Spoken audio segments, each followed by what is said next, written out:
The Lottery Ticket by Anton Chekhov. Ivan Dmitritch, a middle-class man who lived with his family on an income of 1,200 a year and was very well satisfied with his lot, sat down on the sofa after supper and began reading the newspaper. "I forgot to look at the newspaper today," his wife said to him as she cleared the table. "Look and see whether the list of drawings is there." "Yes, it is," said Ivan Dmitritch. "But hasn't your ticket lapsed?" "No, I took the interest on Tuesday." "What is the number?" "Series 9499, number 26. "All right, we will look. 9499 and 26. Ivan Dmitritch had no faith in lottery luck, and would, as a rule, not have consented to look at the lists of winning numbers. But now, as he had nothing else to do, and the newspaper was before his eyes, he passed his finger downwards along the column of numbers. And immediately, as though in mockery of his skepticism, no further than the second line from the top, his eye was caught by the figure 9499. Unable to believe his eyes, he hurriedly dropped the paper on his knees without looking to see the number of the ticket. And, just as though someone had given him a douche of cold water, he felt an agreeable chill in the pit of the stomach, tingling and terrible and sweet. "Masha, 9499 is there," he said in a hollow voice. His wife looked at his astonished and panic-stricken face and realized that he was not joking. 9499? She asked, turning pale and dropping the folded tablecloth on the table. Yes, it really is there. And the number of the ticket? Oh, yes, there's the number of the ticket, too. But stay, wait. No, I say, anyway, the number of our series is there. Anyway, you understand. Looking at his wife, Ivan Dmitritch gave a broad, senseless smile, like a baby when a bright object is shown it. His wife smiled too. It was as pleasant to her as to him that he only mentioned the series and did not try to find out the number of the winning ticket. To torment and tantalize oneself with hopes of possible fortune is so sweet, so thrilling. "It is our series," said Ivan Dmitritch, after a long silence. "So there is a probability that we have won. It's only a probability, but there it is. Well, now, look. Wait a little. We have plenty of time to be disappointed. It's on the second line from the top, so the prize is 75,000. That's not money, but power, capital. And in a minute I shall look at the list, and there, 26. Eh? I say, what if we really have won?" The husband and wife began laughing and staring at one another in silence. The possibility of winning bewildered them. They could not have said, could not have dreamed what they both needed that 75,000 for, what they would buy, where they would go. They thought only of the figures 9499 and 75,000 and pictured them in their imagination, while somehow they could not think of the happiness itself, which was so possible. Ivan Dmitritch, holding the paper in his hand, walked several times from corner to corner, and only when he had recovered from the first impression began dreaming a little. "And if we have won," he said, "why, it will be a new life. It will be a transformation.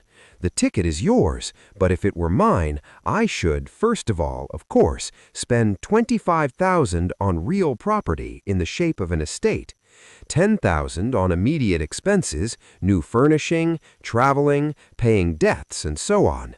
The other 40,000 I would put in the bank and get interest on it." "Yes, an estate, that would be nice," said his wife, sitting down and dropping her hands in her lap. "Somewhere in the Tula or Orio provinces. In the first place, we shouldn't need a summer villa, and besides, it would always bring in an income."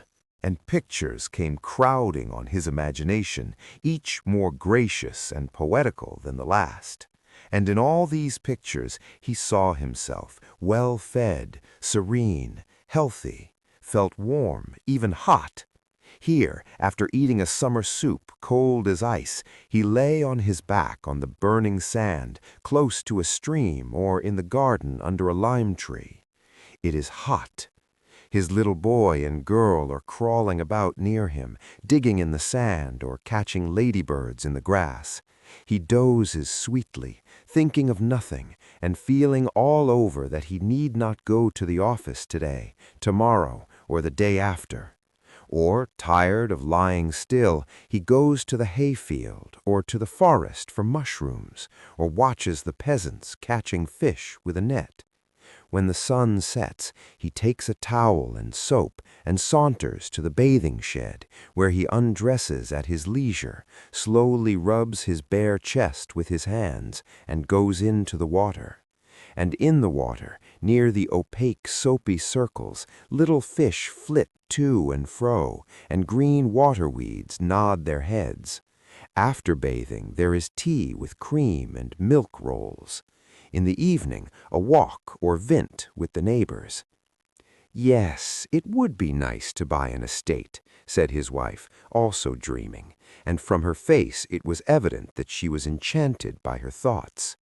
Ivan Dmitritch pictured to himself autumn with its rains, its cold evenings, and its St. Martin's summer. At that season he would have to take longer walks about the garden and beside the river so as to get thoroughly chilled, and then drink a big glass of vodka and eat a salted mushroom or a soused cucumber, and then drink another. The children would come running from the kitchen garden, bringing a carrot and a radish smelling of fresh earth, and then he would lie stretched full length on the sofa and in leisurely fashion turn over the pages of some illustrated magazine, or, covering his face with it and unbuttoning his waistcoat, give himself up to slumber. The St. Martin's summer is followed by cloudy, gloomy weather. It rains day and night. The bare trees weep. The wind is damp and cold. The dogs, the horses, the fowls, all are wet, depressed, downcast. There is nowhere to walk. One can't go out for days together. One has to pace up and down the room, looking despondently at the gray window. It is dreary. Ivan Dmitritch stopped and looked at his wife. "I should go abroad, you know, Masha," he said, and he began thinking how nice it would be in late autumn to go abroad somewhere, to the south of France, to Italy, to India. "I should certainly go abroad too," his wife said, "but look at the number of the ticket." "Wait, wait!" He walked about the room and went on thinking. It occurred to him, what if his wife really did go abroad? It is pleasant to travel alone, or in the society of light, careless women who live in the present, and not such as think and talk all the journey about nothing but their children, sigh and tremble with dismay over every farthing. Ivan Dmitritch pictured to himself his wife in the train with a multitude of parcels, baskets, and bags. She would be sighing over something, complaining that the train made her head ache, that she had spent so much money. At the stations, he would continually be having to run for boiling water, bread, and butter. She wouldn't have dinner because of it being too dear. "She would begrudge me every farthing," he thought with a glance at his wife. "The lottery ticket is hers, not mine. Besides, what is the use of her going abroad? What does she want there? She would shut herself up in the hotel and not let me out of her sight. I know." And for the first time in his life, his mind dwelt on the fact that his wife had grown elderly and plain, and that she was saturated through and through with the smell of cooking, while he was still young, fresh, and healthy, and might well have gotten married again. Of course, all that is silly nonsense, he thought, but why should she go abroad? What would she make of it? And yet she would go, of course, I can fancy. In reality, it is all one to her whether it is Naples or Klin. She would only be in my way. I would be dependent upon her. I can fancy how, like a regular woman, she will lock the money up as soon as she gets it. She will look after her relatives and grudge me every farthing. Ivan Dmitritch thought of her relations. All those wretched brothers and sisters and aunts and uncles would come crawling about as soon as they heard of the winning ticket, would begin whining like beggars and fawning upon them with oily, hypocritical smiles. Wretched, detestable people. If they were given anything, they would ask for more, while if they were refused, they would swear at them, slander them, and wish them every kind of misfortune. Ivan Dmitritch remembered his own relations, and their faces, at which he had looked impartially in the past, struck him now as repulsive and hateful. They are such reptiles, he thought. And his wife's face, too, struck him as repulsive and hateful. Anger surged up in his heart against her, and he thought malignantly, "She knows nothing about money, and so she is stingy. If she won it, she would give me 100 rubles and put the rest away under lock and key."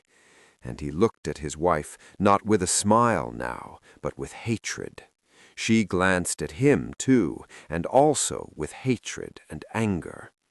She had her own daydreams, her own plans, her own reflections. She understood perfectly well what her husband's dreams were. She knew who would be the first to try to grab her winnings. "It's very nice making daydreams at other people's expense," is what her eyes expressed. "No, you don't dare." Her husband understood her look. Hatred began stirring again in his breast, and in order to annoy his wife, he glanced quickly, to spite her, at the 4th page on the newspaper, and read out triumphantly, "Series 9499, number 46, not 26. Hatred and hope both disappeared at once, and it began immediately to seem to Ivan Dmitritch and his wife that their rooms were dark and small and low-pitched, that the supper they had been eating was not doing them good but lying heavy on their stomachs, that the evenings were long and wearisome.